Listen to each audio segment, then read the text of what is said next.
உலக பூக்களின் வாசம் உனக்கு சிறை பிடிப்பேன். உலர்ந்த மேகத்தை கொண்டு நிலவின் கரை துடைப்பேன்.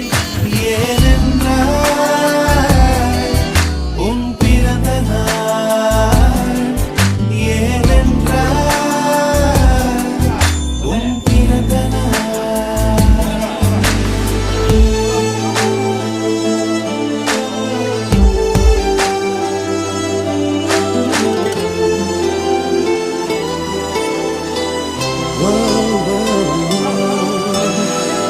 கிளை ஒன்றில் மேடை அமைத்து ஒளி வாங்கி கையில் கொடுத்து பறவைகளை பாடச் செய்வேன்.